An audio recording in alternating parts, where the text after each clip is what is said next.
Folks, we are now going into the day on Wednesday. It's just after midnight here. Chief Meteorologist Tim Buckley joining you with an update on the snow event. And at this point, we're looking back on the snow that fell in the Triad and kind of still looking out east where it's still coming down in places like our Carolina coastline. This will be something that's talked about for a long time in our beach communities. But around here, this is something we'll probably forget in a couple of months. Certainly not a long-lasting event for our area. What we did find were some snow showers that did hit the area, bringing about a trace to as much as an inch of snowfall, mostly between about 5 o'clock and around 10 o'clock this evening. Again, those are your snow totals overall. Roads are slick though, and this is something we'll have to keep an eye on as we go through the next couple of days. How much snow is left over on the roads? What level of refreezing and melting do we have? Right now, everything is kind of dry and powdery out there, which isn't the worst to drive in, but once you get a little bit of melting in the sunshine tomorrow and then some refreezing, that can get a little bit more slick. So this might be a pain for us for a couple more days. But as we said, snow is come and snow is done. We do have that accumulation, as you can see right there on the top of some of the buildings in downtown Greensboro. Now, Winston-Salem, hardly anything. We did watch it snow for about 45 minutes on this sky camera earlier tonight, but not as much as elsewhere. And really, this was one of those snowstorms that we talked about as mainly being an issue for the east, and where we would actually see it kind of cut our area in half, with half the area getting about nothing, the other half getting something. And that's true to form what we ended up seeing, with I-85 basically being that dividing line. Traffic reports throughout the night, I always like to kind of look at this and gauge how are things going out and about across our area. Now, obviously there's not traffic at midnight in our Piedmont Triad area, but there have been slowdowns. Most of them throughout the nighttime have come from Guilford County to Davidson, and especially in Randolph. Randolph picked up a little bit more snow than the rest of our area did, upwards of 3/4 of an inch to around an inch in some spots. There are some snow-covered roadways, as there are in other parts of the area. If you have to be out tomorrow morning, allow extra time. Be cautious. It's not going to cause any harm to allow yourself some extra time. I would recommend it. Now, the snowstorm is ripping and rolling still snowing really hard in Florida, Northwest Florida to be specific. That's the Panhandle area from Destin to Panama City Beach, Pensacola too. You can see Albany, Georgia getting just hammered with this snowfall. So did Macon, over to Savannah as well. Now, they've had some issues with mixing over there with some sleet kind of coming in from time to time, and all the way up to the Outer Banks. That's where we're seeing it right now. The storm system over the last 24 hours is pretty fascinating. You see how it really got going, strengthening off the coast of Louisiana, and then moving toward the northwest there, or northeast I should say, and then pushing off the coast where it is now over the Atlantic. These storm systems tend to kind of transfer their energy a little bit, getting really strong here, then hopping, and then getting stronger again somewhere off the coast. All of these are snow reports, and you can just see how odd this is of a map, where you have the southernmost parts of our area in the country getting the snow, even places like Florida. Every state in the South has gotten some snow this winter. And this is my favorite video of the day. We were showing this live on our News 2 4 to 5 broadcast earlier today. This is around 3 o'clock New Orleans time. Just look at the snow. It's coming in sideways. It's blowing the palm trees all around. Usually we see this for hurricane scenes down there. This, of course, totally different, where they got close to a foot of snow in parts of the Crescent City. Just amazing stuff, and people there are so happy because they don't see this kind of a thing. Kind of a generational event, to be sure.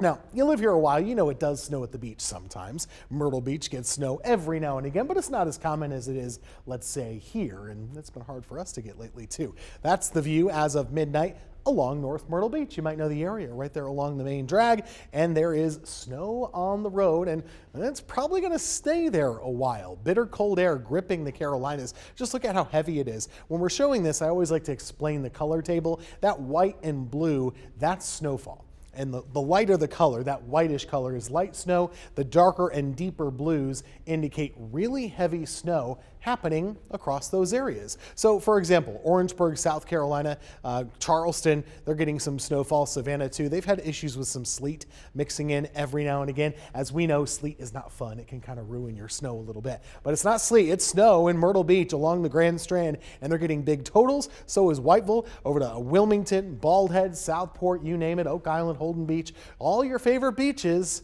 are getting snow right now. Same story up the coast. You go from Jacksonville to Camp Lejeune. You have over here to Emerald Isle, Morehead City, not Myrtle Beach. We talked about that already. New Bern getting snow, Hatteras getting snow too. And the Outer Banks, they're going to hang on to this the longest. It will still be snowing there at times early tomorrow morning. About the northern extent of this storm is up to Norfolk and Virginia Beach. They are also getting some good snow out of this. We talked about the snow reports. Pretty much everybody in the Carolinas from the Triad eastward is getting snow. Now this is my forecast from earlier in the day. It held on really well around our area, predicting that trace to an inch. Basically I-85 is the dividing line. Raleigh did pick up about 1 to 2 inches of snow. I will tell you, this is probably going to be too low down here. It looks like they're going to get more than 2 to 4 inches in a lot of those beach towns, especially in South Carolina. So that's going to be an impressive spot down there. And the Outer Banks 4 to 6. We could probably extend that 4 to 6 all the way down closer to South Carolina. Back here at home, boy, is it cold, and we know it, and that's going to be an issue going into tonight and early tomorrow morning. Slick roads have already happened, and without any much of warmth, we're going to keep that around through tomorrow morning. So that's going to be a bit of an issue. So everything that's on the ground is just going to stay there. So unless someone moves it out of the way, your roads will be continuing to stay slick, which is why some school districts have adjusted their plans for tomorrow. But again, not everybody got snow. So if you didn't, you have to go to school tomorrow, right? Looking ahead at your futurecast, everything is drying out. We'll lose the cloud cover as well. So we have sunshine to go along with our bitter cold for tomorrow. But it is cold. I mean, low teens, that's where we start the morning as far as the air temperature. The wind chill will be around the single digits as well, kind of feeling like around 3 degrees every now and again. Those snow reports across our area, these are all coming from you, the viewers. I wanted to share a couple of these. We'll continue to compile some more as we go throughout the day on your Wednesday. But overall, Siler City picking up about 1 inch of snow. Asheboro, Randleman from 1/2 inch to 3/4 of an inch down that way looks to be the big winner. Graham about 4/10 of an inch as well. I'd imagine it was similar for Burlington and Mebane close by. Jamestown about 3/10 of an inch. Greensboro and High Point both about 1/4 of an inch. Kernersville, Colfax, Winston-Salem just about a trace. Eden, I saw you had about a trace of snow as well. Elsewhere, it really just didn't snow all that much. Lexington, probably about 1/2 inch. Thomasville was around 1/2 inch as well. The storm setup here, we have high pressure that's going to continue to just kind of keep us cold and dry over the next couple of days. As the storm leaves us alone, we're just going to stay in the icebox here a little while longer. It has been so cold, and really, this is something we haven't gotten used to because it hasn't happened in a long time. 23 degrees was the high temperature on our Tuesday, and that is the coldest daytime high that we've had since way back in 2015. That was February. We had a high of 20 degrees on February 19th of 2015. Today's high was 23. Very impressive to do, and keep in mind, that was all before the snow even started, so we were just cold, cold, cold all night long, all day long, I meant to say. Low temperatures overnight tonight look like this: about 10 from Mount Airy to Wilkesboro, low teens, Greensboro to Asheboro. This should be the coldest night of the winter for us so far, and it will feel, of course, quite a bit colder than that. We're going to keep our News 2 weather impact alert going all the way through Thursday, and there's a couple reasons for that. Number one, they're still staying below freezing. That below freezing streak goes from Sunday night all the way through Thursday afternoon. And number two, it's just kind of dangerous outside. So you got to make sure you're bundling up as best you can, and it's dangerous for your home.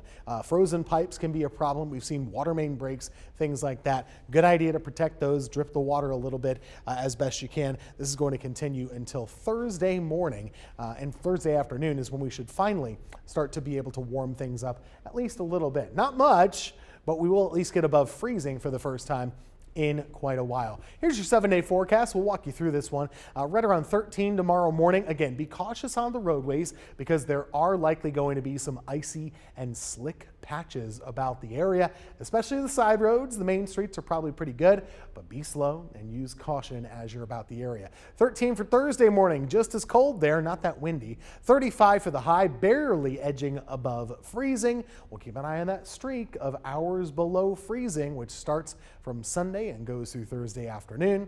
Friday, Saturday, and Sunday in the mid-40s. And then Sunday, we're right there around 50 degrees, a little bit warmer, and that's going to feel really nice. As we go into early next week, Temperatures will hang right there around average in the upper 40s to near 50 degrees. That's your forecast. Stay warm, stay safe across our Triad area.